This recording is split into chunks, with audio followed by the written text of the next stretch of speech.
یہ ہفتہ وار بائبل کا درسی واز Plainfield Christian Science Church Independent کی جانب سے ہے جو نیو جرسی امریکہ میں واقع ہے۔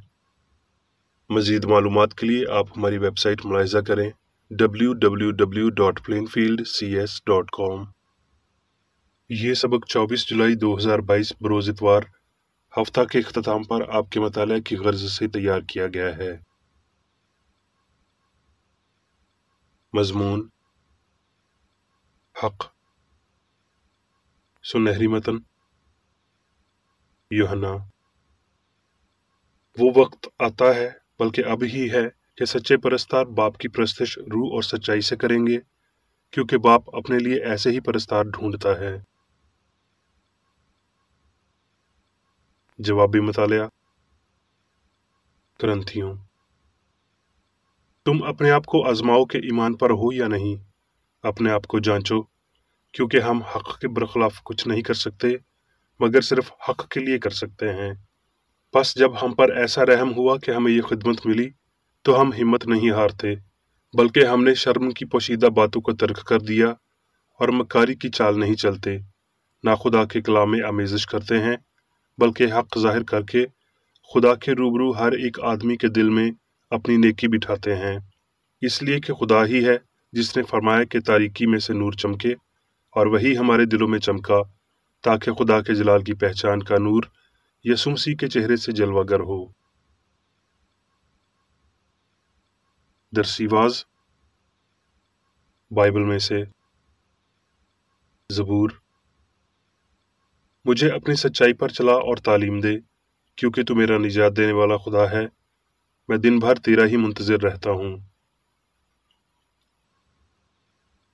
زکریا: دارا کے دوسرے برس کے 8ویں مہینے میں خداوند کا کلام زکریا نبی بن برکیہ بن ادو پر نازل ہوا کہ خداوند تمہارے باپ دادا سے سخت ناراض رہا، اس لیے تو ان سے کہہ کہ تم میری طرف رجوع ہو، رب الافواج کا فرمان ہے، تو میں تمہاری طرف رجوع ہوں گا، رب الافواج فرماتا ہے۔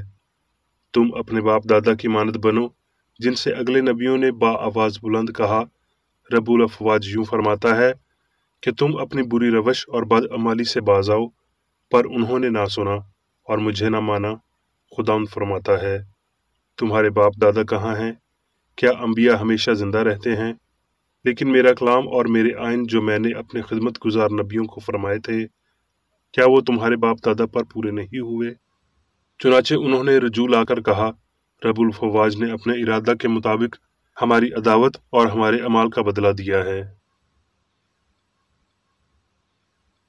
زکریا: اے دختر سیون تو گا اور خوشی کر، کیونکہ دیکھ میں آ کر تیرے اندر سکونت کروں گا، خداوند فرماتا ہے، اور اس وقت بہت سی قومیں خداوند کے ساتھ میل کریں گی اور میری امت ہوں گی، اور میں تیرے اندر سکونت کروں گا، تب تو جانے گی کہ رب الافواج نے مجھے تیرے پاس بھیجا ہے۔